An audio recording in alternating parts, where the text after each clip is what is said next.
আপনারা জেনে গেছেন যে আজকের মিছিলটা কেন, কিসের জন্য মিছিল। আমরা মিছিলটা এই কারণে এসেছি যে ইন্ডিয়ান সেকুলার ফ্রন্ট চায় ভারতবর্ষের ধর্মনিরপেক্ষতা, ভারতবর্ষের সংবিধান, ভারতবর্ষের সার্বভৌমত্বের উপর যখনই আঘাত এসেছে আমরা ইন্ডিয়ান সেকুলার ফ্রন্ট আমরা প্রতিবাদ জানিয়েছি। আসলে এটা একটা বড় ষড়যন্ত্র। কেন্দ্রের বিজেপি সরকার হিন্দু রাষ্ট্রের দিকে তারা পায়ে পায়ে এগিয়ে চলেছে।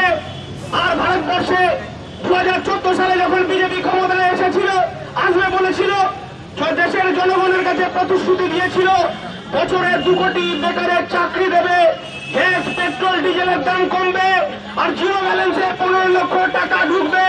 যখন দেশের মানুষের এই সমস্ত কথা রাখতে পারল না বিজেপি, তখন তাদের পুরনো এজেন্ডা, আরএসএস এর এজেন্ডা, হিন্দু রাষ্ট্র প্রতিষ্ঠা করার জন্য তাদের যত রকম ষড়যন্ত্র, সেই ষড়যন্ত্র একটার পর একটা ইমপ্লিমেন্ট করেছে এই বিজেপি সরকার। 2019 সালে আমরা ভুলে যাইনি। 2019 সালে আমার ভারতবর্ষে 40 জন জওয়ানের লাশের উপর দিয়ে বিজেপি ক্ষমতায় এসেছিল। এখনো পর্যন্ত পুলওয়ামায় যে ঘটনা ঘটেছিল, এখনো পর্যন্ত সেই 40 জন জওয়ানের যে জঙ্গি হামলা করলো তার বিচার বিজেপি সরকার দিতে পারেনি। এই বিজেপি সরকার ভারতবর্ষের সংবিধান, ভারতবর্ষের ধর্মনিরপেক্ষতার উপর আঘাত এনেছে। আমরা বলতে চাইছি যে ভারতবর্ষের ওয়াকফ সংশোধনী বিল, এই ওয়াকফ সংশোধনী বিল যখন ভারতবর্ষের ধর্মনিরপেক্ষতার উপর আঘাত, ভারতবর্ষের সংবিধানের উপর আঘাত, যখন দেশের মানুষ জেগে উঠেছে, হিন্দু, মুসলমান, খ্রিস্টান, জৈন, পারসিক, আদিবাসী, দলিত মানুষ, এই বিজেপি সরকার আদিবাসী দলিতদের জমি কেড়েছে, তাদের জল জমি জঙ্গলের অধিকার কেড়েছে, মুসলমান সম্প্রদায় তাদের ভিটে বাড়ি জমির উপর হাত বাড়িয়েছে, আমাদের মন্দির নিয়ে তারা হাত বাড়াবে, এবং খ্রিস্টানদের তাদের গির্জার উপর আঘাত আনবে, গুরুদ্বারের উপর আঘাত আনবে। কারণ এদের এজেন্ডা এই দেশের ভারতবর্ষের ঐক্য, ভারতবর্ষের ধর্মনিরপেক্ষতা, ভারতবর্ষের গণতন্ত্রকে ধ্বংস করো, এবং ভারতবর্ষে যে গেরুয়াকরণ হিন্দুত্ববাদী সরকার করতে চাইছে। আমরা ভারতবর্ষে 5000 বছরের ঐতিহ্য, ভারতবর্ষের সম্প্রীতি, ভারতবর্ষের ধর্মনিরপেক্ষতা, ভারতের বৈচিত্র্যময় ঐক্য, এই ঐক্যকে বিজেপি তাদের এই সংবিধানকে ধ্বংস করতে চাইছে। আমরা বলতে চাইছি, যখন এই 28 জন যারা আমার প্রতিবেশী, আমার দেশের নাগরিক, তারা যখন ভ্রমণের জন্য তারা কাশ্মীরে গেছে, কাশ্মীর নাকি হাসছে, কাশ্মীরে নিরাপত্তা দিতে পারলো না।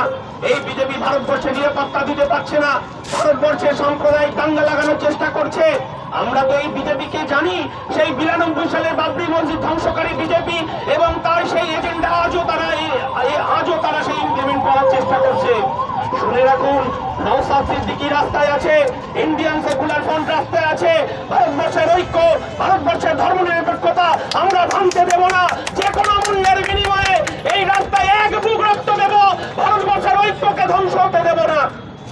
আমরা সেই লক্ষ্যে যে ষড়যন্ত্র একটার পর একটা করে চলেছে বিজেপি, আমরা বলতে চাইছি যে 28 জনের মৃত্যু, আমাদের বিজেপি সরকার, অমিত শাহ স্বরাষ্ট্রমন্ত্রী, প্রতিরক্ষা মন্ত্রী রাজনাথ সিংকে দায়িত্ব নিতে হবে, তাদের পদত্যাগ করতে হবে। কারণ ভারতবর্ষের নাগরিকের তাদের নিরাপত্তা নেই, ভারতবর্ষের সার্বভৌমত্ব, ভারতবর্ষের সংবিধানের নিরাপত্তা দিতে পারেনি এই সরকার। আমরা মিছিল, যখনই সংবিধানের উপর আঘাত আসবে, যখনই সার্বভৌমত্বের উপর আঘাত আসবে, তখনই ইন্ডিয়ান সেকুলার ফ্রন্ট রাস্তায় থাকবে। আমরা বলতে চাইছি, মোরা এক বিন্দুতে দুইটি কুসুম, হিন্দু মুসলমান, মুসলিম তারে নয়নমণি, হিন্দু তাহার প্রাণ।